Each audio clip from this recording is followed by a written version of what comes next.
right? 2 Samuel 3, let's call this one Damages, but subtitle it The Hand of the Philistines, because after what verse 1 is going to describe as a prolonged war, Abner is going to be insulted by Ishbosheth, Saul's son, in the matter of a concubine. See, Abner is going to seem to have taken one of Saul's concubines, even though Saul is dead.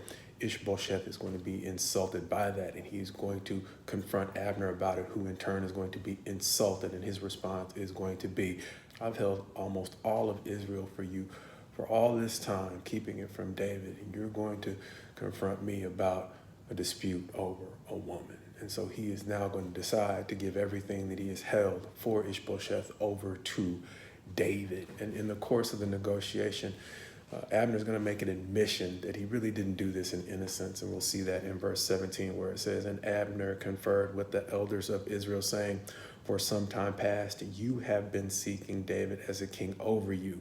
Now then, bring it about. For the Lord has promised David, saying, By the hand of my servant David, I will save my people Israel from the hand of the Philistines and from the hand of all their enemies, making it clear that Abner was not under any mistaken notion that Ishbosheth was the proper ruler of Israel. But because he's now been personally insulted, Abner is going to turn the kingdom over to the person that God has chosen and the elders of Israel know should be the king, and that's David. And the sad part is, we've mentioned the whole concept of damages. Not only has Abner dragged the nation into a prolonged war where you've had Israelite killing Israelite in this chapter, he understands the additional consequence is they haven't been able to free themselves from the hands of their external enemies while they've been fighting internally. And so in this chapter, the upside is we're also going to see David start to recover from some of the damages he might have done to his own reputation. As we mentioned, during his time living with the Philistines, where he was conducting raids under false pretenses, not being completely honest with those who had taken him in, where he was raiding and what he was doing.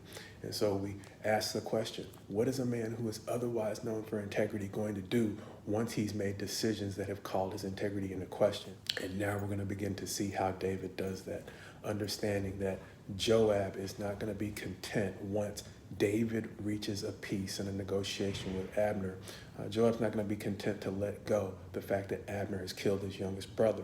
And so after David reaches a negotiated settlement with Abner, Joab is going to take it upon himself to kill Abner, and he's going to seem to do it under false pretenses.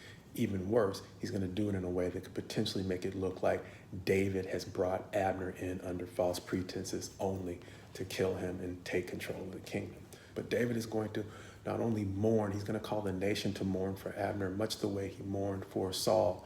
And eventually the way in which he calls the nation to mourn for Abner is going to convince all Israel that David had no part in Joab's vengeance for his younger brother.